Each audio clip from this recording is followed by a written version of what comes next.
How you doing? Alan Roberts here, and today we're going to talk about kids. And I know this gets a lot of people upset because for some reason you can't talk about fat people, let alone fat kids right now. I don't understand, but I often do this thing where I suggest people test their mobility. They test themselves getting up off the ground. They test themselves being able to push themselves up off the ground, put themselves on their back and getting up off the ground.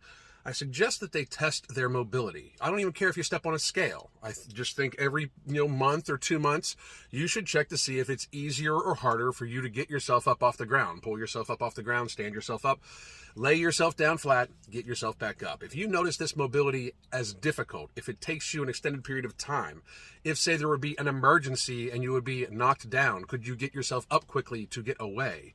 If you can't do those things, you should take steps to make sure you're working on your mobility. If you are an otherwise completely ambulatory person, but your girth, your size, is what is preventing you from being able to get up and down off the ground or move quickly or move as human beings were meant to, I suggest that you do something about it. Often to everybody, and I give advice on how to change their lifestyle so that they can lose the extra weight that is encumbering them so that they cannot do these things. I am not expecting everybody to be super athletic, nor do I expect anybody to try to make it so you can just spring yourself up off the ground. I don't think that at all.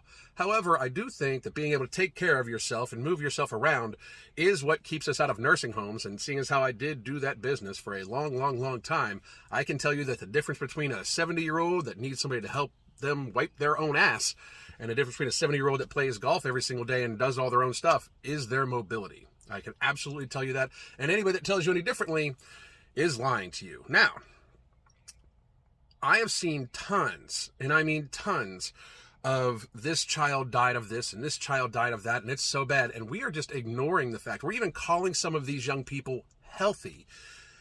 That is tragic because they are absolutely not healthy. I suggest that if you are a parent and your child is fat and you've made them that way, if your early teen child is morbidly obese, I suggest you take a walk with them and see how well they fare. I suggest you have them lay down on the ground and get themselves back up and see how long it takes them.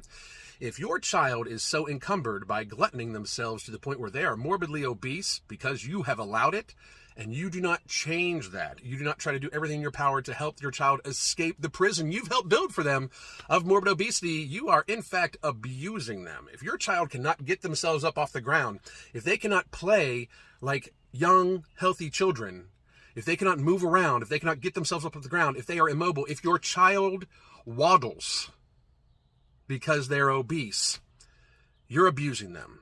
Stop it. Goddamn.